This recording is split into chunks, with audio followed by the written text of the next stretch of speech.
যদি তোমাদের ভিতরে কেউ ধৈর্যশীল থাকে, কোনো মুজাহিদ যদি ধৈর্যশীল হয়, একজন মুজাহিদ 10 জন কাফিরের বিরুদ্ধে যুদ্ধ করে বিজয় লাভ করবে। কার কথা?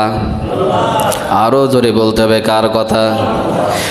ইয়াকুম মিনকুম 20 সাবিরুনা ইয়াগলিবু মিয়াতাইন। আল্লাহ তাআলা বলছেন, যদি 20 জন লোক তোমাদের একত্র হয় ধৈর্যশীল, কয়জন লোক? 20 জন লোক। কয়জন? একত্র হতে পারো 20 জন লোক, আমি আল্লাহ রাব্বুল আলামিন 200 অধিক কাফেরের বিরুদ্ধে তোমাদেরকে বিজয় লাভ করব। সুবহানাল্লাহ বলেন। কয়জন হবে?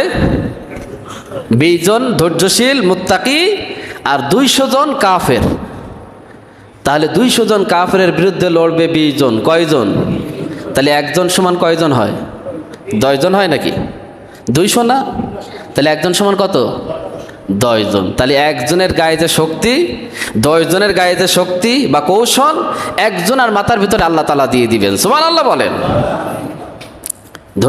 ধৈর্যশীলদের সাথে আছেন কে?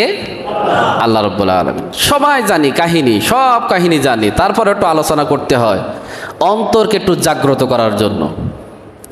তায়েফের ময়দানে বিশ্বনবী জনাবে মুহাম্মদ সাল্লাল্লাহু আলাইহি সাল্লাম যখন দাওয়াত নিয়ে গিয়েছিলেন, তার ব্যক্তিগত কোনো দাওয়াত ছিল না, ব্যক্তিগত সম্পদ ছিল না, নিজের ক্ষমতা চেয়ারে বসবে বলে সেই দাওয়াত দেয়নি।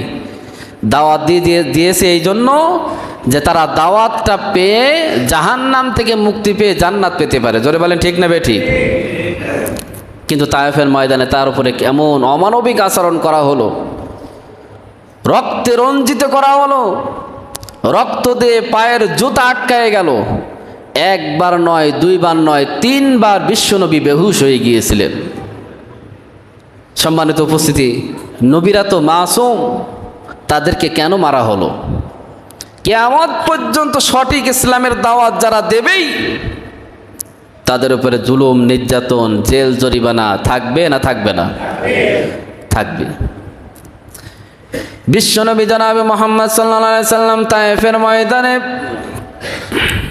রক্তাক্ত হওয়ার পরে জিবরাইল আলাইহিস সালাম এসে বললেন, ইয়া রাসূলুল্লাহ, ইয়া হাবিবাল্লাহ, আমাকে আপনি একবার অনুমতি দেন। আপনি অনুমতি দিলে এই পাহাড়গুলো দিয়ে কাফেরের গোষ্ঠী একটাও আমি টিকায় রাখতে চাই না। এই কাফেরের গোষ্ঠী যত আছে সবগুলো পাহাড় দিয়ে চাপা দিয়ে চিরতর দুনিয়া থেকে বিদায় করে দেব। বিশ্বনবী এত মানবিক ছিলেন, কাফেরদের বিরুদ্ধে জিবরাইল আলাইহিস সালাম যখন অ্যাকশন নেওয়ার প্রচেষ্টা করলেন, বিশ্বনবী ধৈর্য ধারণ করলেন। ধৈর্যের পরিচয় কাকে বলে দেখেন, আমি আপনি হলে এমন একটা সুযোগ যদি পাইতাম, তাহলে আমি তো অর্ডার করে দিতাম যে জিবরাইল তুমি এক্ষুনি তাদেরকে শেষ করে দাও।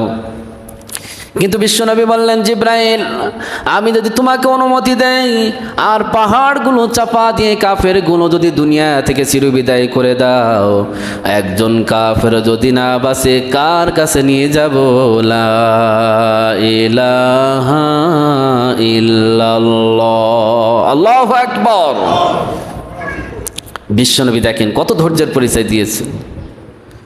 হযরত খাব্বাব রাদিয়াল্লাহু তাআলা আনহু অতিষ্ঠ হয়ে গেলেন কাফেরদের নির্যাতন, নিপীড়ন, নিষ্পেষণ।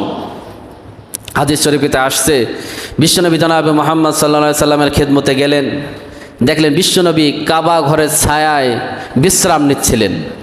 কিসের ছায়া? কাবা ঘরের ছায়ায় বিশ্রাম নিচ্ছিলেন। হযরত খাব্বাব রাদিয়াল্লাহু তাআলা আনহু বললেন, আলা তাস্তানসুরু লানা, আলা তাদউ লানা ইয়া রাসূলুল্লাহ, হে নবী, আপনি কি আমাদের জন্য একটু সাহায্য প্রার্থনা করবেন না আল্লাহর কাছে? আল্লাহর কাছে একটু চাইবেন না?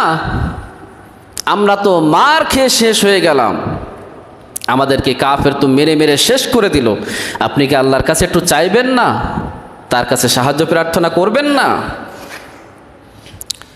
বিশ্বনবী জনাবে মুহাম্মদ সাল্লাল্লাহু আলাইহি সাল্লাম উঠে বসলেন এবং বললেন, ও খাব্বাব শোনো, আগের যুগে সমাজ শক্তি, রাষ্ট্র শক্তি যারা ইসলামের দাওয়াত দিত তাদেরকে ধরতো, যারা ইসলামের পক্ষে কাজ করত তাদেরকে ধরতো সমাজ শক্তি, রাষ্ট্র শক্তি। ফায়ুহফারু লাহু ফিল আরদ, তাদেরকে ধরে গর্ত খনন করা হতো। ফায়াজআলু ফিহা, কোমর পর্যন্ত তাদেরকে গেড়ে দেয়া হতো। শুধু ইসলাম গ্রহণ করার কারণে কোমর পর্যন্ত গর্ত করে তাদেরকে গেড়ে দেওয়া হতো। সুম্মা ইউতাবিল মাংশা, অতবার ও খাব্বাব শোনো, করা টানা হতো, মাজা পর্যন্ত গেড়ে দিয়ে করা টানা হতো।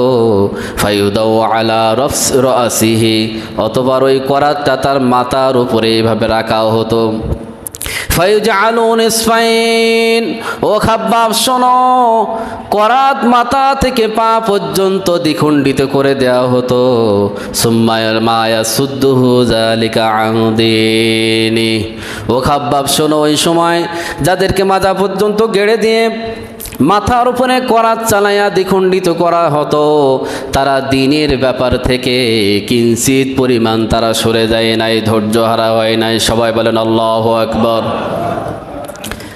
তবে খাব্বাব শোনো, ইসলামের পথ থেকে চুল পরিমাণও তারা সরে যায় নাই। ওয়াল্লাহি লাইতামান্নাল্লাহ হাযাল আমরা হাত্তা ইয়াসিরার রাকিবু মিন সানা ইলা হাযরামাউত, তবে আল্লাহর কসম ও খাব্বাব শোনো, নিশ্চয় হাজরামাউত, সানা থেকে হাজরামাউত পর্যন্ত সওদাগররা চলবে, নারী যাবে, আত্মসম্ভ্রম নিয়ে যাবে। এই জায়গায় মানুষ টাকা পয়সা যাবে, নিয়ে যাবে, রাতেও যাবে, দিনেও যাবে, নারীরা চলাফেরা করবে। লা ইয়াখাফু ইল্লাল্লাহ, ও খাব্বাব শোনো, তাদের অন্তরের ভিতরে একমাত্র আল্লাহ তাআলার ভয় ছাড়া আর কারোর ভয় থাকবে না। জোরে বলেন সুবহানাল্লাহ।